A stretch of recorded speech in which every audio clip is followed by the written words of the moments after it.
पर मुझे ऐसा लग रहा है कि किसी मुगलई गैंग ने इनको दुगने पैसे दे दिए हैं कि तुम एक काम करो, ये उल्टे ऐसी पिक्चर बनाओ कि सारे भारतीय जनता पार्टी वाले फंस जाएं। अब ये चक्कर वही फंस गया। तो जैसे नरेंद्र मोदी ने जो ट्रेन दुर्घटना हुई थी उसमें क्राइम ब्रांच के आदेश कर दिए थे, मैं तो कह रहा हूँ इनके भी अकाउंटों की जांच की जाए। ये जो मनोज नाम का सुअर है, इसके भी अकाउंट के नाम के इसके भी खाते चेक किए जाएँ कि इसको पैसे किस किस खातों में से आए हुए हैं। उसमें अमिताभ बच्चन कहता है मैं तो भगवान का भगवान के मंदिर में कभी नहीं जाऊँगा, मैं नास्तिक हूँ। आप यकीन मानिए अमिताभ बच्चन को फॉलो कर करके मैं कह रहा हूँ कम से कम 15% हिंदू ऐसे होंगे जो खुद नास्तिक बन गए कि अमिताभ बच्चन नास्तिक है। सदी का महान नालायक आदमी है वो अमिताभ बच्चन। आदित्य, आदिपुरुष फिल्म पे क्या सोचते हैं, सही है कि गलत है? गलत है ऑब्वियसली, इसमें सोचने वाली बात क्या वो है। तो कह रहे हैं हमने इसलिए फिल्म बनाई है ताकि बच्चों को आराम से समझ आ जाए। हाँ, पूरी भाजपा समर्थन कर रही है उसका, और क्या। पूरी बात का समर्थन करते हैं। नहीं सर, किसने, आपने मूवी देखी? आपने मूवी देखी वो? पे मत जाइए, ये ना ये राजनीति की मत करिए इस पे। हिंदू की जगह बोलो, एक जगह खड़े होके नहीं भैया ये हम इस पे वो करेंगे बाइकआउट, ना कांग्रेस ना वो बीजेपी। ठीक है, कोई बात नहीं, मैं भी नहीं करना चाहता। अब मेरे भगवान को अगर कोई राजनीति में लाएगा तो वो तो सबसे दुष्ट आदमी है, जिसमें सबसे बड़े मोदी जी हैं। ठीक है, अगर नहीं कोई भी लाए, ठीक है सर, कोई भी हो, वो किसी भी धर्म को अगर बीच में लेके आता है राजनीति के, तो वो गलत है। कपड़ा भी तेरे बाप का, तेल भी तेरे बाप का और जलेगी भी तेरे बाप की। एक छोटा घर में ऐसे एग्जाम्पल लें अगर हम कि घर में आप टहल रहे हैं घर पे और आपका बच्चा आके अगर डायलॉग सुन के ये बोले कि तुम्हारी बुआ का बगीचा है जो टहल रहे हो, कैसा लगेगा? वही। और दूसरी बात, ये मनोज सुअर से मैं एक बात और कहना चाहूँगा मैं, क्या तेरे घर में भी ऐसी बाप का कल्चर है क्या?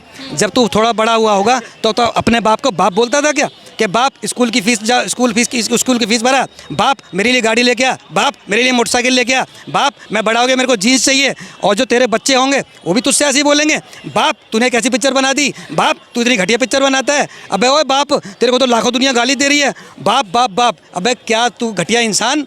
मैं तो 100% कह रहा हूँ तू मीडिया में आके कन्विंस कर ले कि हाँ मुझसे गलती हो गई, मैंने 200 करोड़ रुपए मैंने अपना ईमान मुग़ल सल्तनत को बेचा है, तो तुझे हिंदुस्तान भले ही क्षमा कर दे।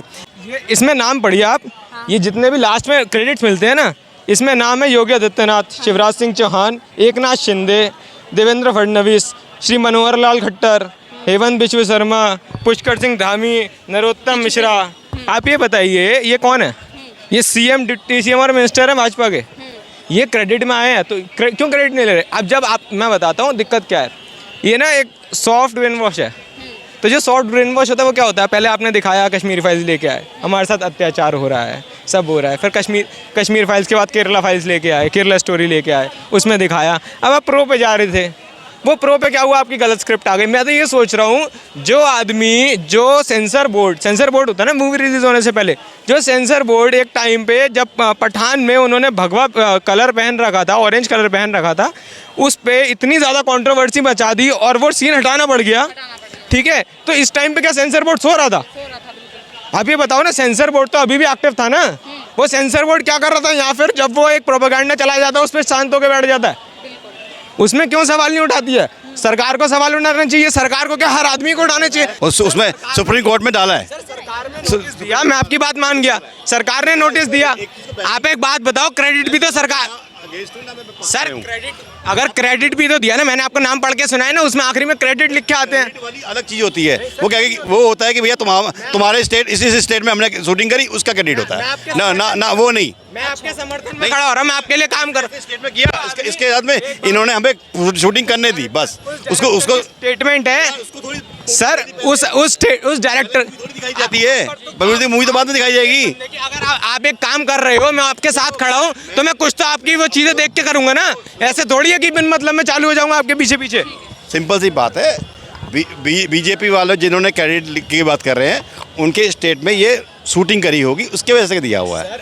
आपको पूरी जानकारी लो, ऐसे मत बोलो कि बीच में इन्होंने किया है। क्रेडिट इस बात का लिया जाता है कि जी हमें शूटिंग करने दी इस जगह, ये स्टेट आए, तो वो स्टेट हो सकता है बीजेपी के उसमें थे, बस खत्म कहानी। उसमें नरोत्तम मिश्रा का भी नाम है, वो तो मिनिस्टर है, वो तो सीएम भी नहीं है, उनका नाम क्यों है फिर? उसके एरिया में करी होगी, इसी ने दिया।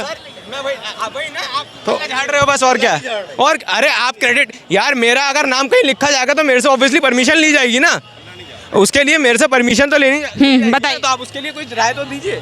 आदि पुरुष के ऊपर ये मेरे ख्याल में चर्चा चल रही है, उसी पर बहस चल रही है। अगर ऑनलाइन बैठ के मूवी देख रहे हैं, अपनी पोस्ट डाल रहे हैं वो कि मैं मूवी देख रहा हूँ बैठ के, ये मूवी अगर देख रहे हैं तो ये तो नकली, ये सरकारी हिंदू है ये, और कुछ नहीं है। नकली राष्ट्रवादी हैं। क्या नकली है ये? एक बात बताओ, आपने राम जी के नाम पे दुनिया जान की राजनीति कर ली, करी ना, उसके बाद अब ये प्रमोशन, आप कितने गंदी डायलॉग्स है उसमें, क्या डायलॉग लिख रहा है उसका, क्या प्रोड्यूसर है उसका, क्या स्क्रिप्ट राइटर है, क्या कर रहे हैं वो लोग, कितनी गलत चीज़ है। आप ये बताओ, एक किसी के सेंटिमेंट से आपने खिलवाड़ कर दिया, बाद में आप क्या बोल रहे हो। पहले उसके पहले इनकी स्टेटमेंट क्या थी मूवी रिलीज से पहले, कि हम तो जब इसकी स्क्रिप्ट लिखते थे तब भी चप्पल उतार के जाते थे।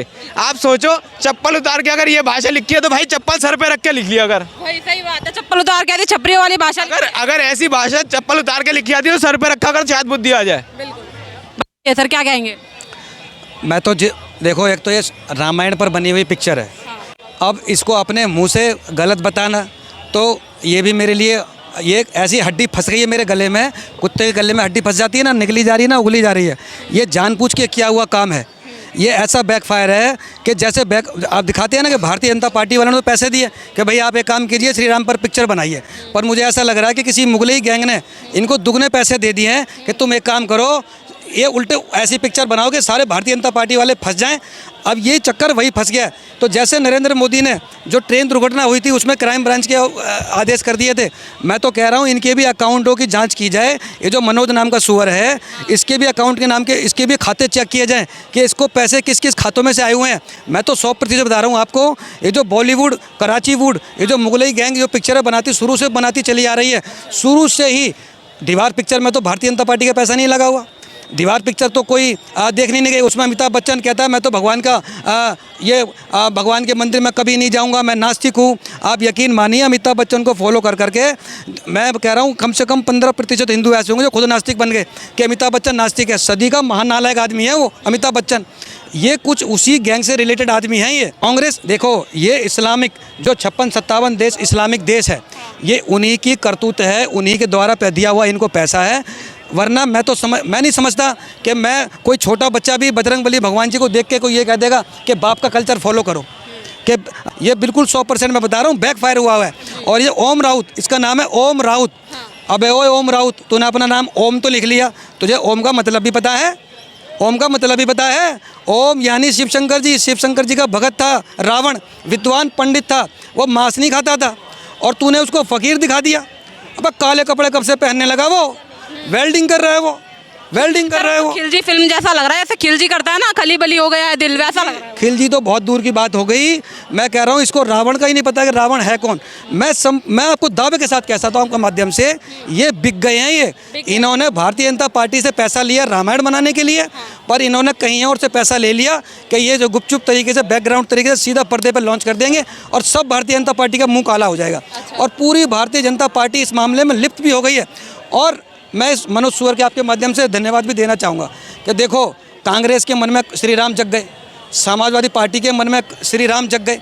जो लोग श्री राम जी का नाम कभी नहीं लेते थे, वो लोग आज पर्दे पे आके तुलसीदास और जितने भी राम, सारा उन्होंने गूगल इतिहास सारा खंगोल के बैठ गए हैं टीवी डिबेटों में आके, और राम की सारा उन्होंने वर्णन बता दिया कि बजरंगबली जी कैसे कपड़े पहनते थे, कान में कुंडल थे, मुकुट पहनते थे, और कैसे उनकी जो लोग 500 सालों से जिन लोगों ने राम मंदिर नहीं बनने दिया, आज सिर्फ एक 3 घंटे की मूवी ने उनको पूरा रामचरितमानस पढ़वा दिया। मैं तो अब मनोज सुअर को इस मामले में धन्यवाद भी देना चाहूँगा, पर आपके माध्यम से ये भी कहना चाहूँगा कि भारतीय जनता पार्टी, आपको मैं संदेश देना चाह रहा हूँ, मुलायम सिंह यादव ने राम से वो गोली चलाई थी, सुपड़ा साफ हो गया। इंदिरा गांधी ने साधु संतों पर गोलियां चलवाई, सुपड़ा साफ हो गया। तुम भी नहीं बचोगे, अभी भी समय है, पूरा हफ्ता नहीं बीता है, अपनी गलती की हुई सुधार लो, इस फिल्म को यहीं बैन कर लो, वरना आप यकीन मानना मेरे देशवासियों, छोटे छोटे बच्चों को संभालना भारी पड़ जाएगा। मैं किस किस को समझाऊंगा कि मेरे बजरंगबली ऐसे नहीं थे, मैं किस किस को समझाऊंगा कि श्री राम ऐसे नहीं थे, मैं किस किस को समझाऊंगा कि जब वनवास हुआ था तो ये पिकनिक पे नहीं गए थे, मैं किस किस को समझाऊंगा कि रावण फकीर नहीं था, मैं किस किस को समझाऊंगा। 1 अरब 90 करोड़ आबादी होने लगी है, इसमें से मैं 1 अरब लोगों को मैं दावे के साथ कह सकता हूं कि उनको रामायण के पूरा नहीं पता होगा। मैं 1-2 लाइनों में बात ख़त्म कर देना चाह रहा हूं मैं आपके माध्यम से, अगर ये लाइन जोर पकड़ पाए तो मैं आपको बता दूं, पूरा देश, पूरे सनातनी, पूरे साधु संत ये बताने में असक्षम रहे। मैं आपको बता रहा हूँ कि सभी लोग ये जानते हैं कि माता कैकेयी ने श्री राम को वनवास भेजा था, सभी लोग ये जानते हैं, सभी जानते हैं ना, जबकि ये सच्चाई नहीं थी है। क्या सच्चाई थी? सच्चाई ये थी, राम जी ने खुद पर्सनली माता कैकेयी से ये विनम्र निवेदन किया था कि माता ये काम को सिर्फ आप ही कर सकते हो। मेरे रोंगटे खड़े हो रहे हैं बात बताते बताते।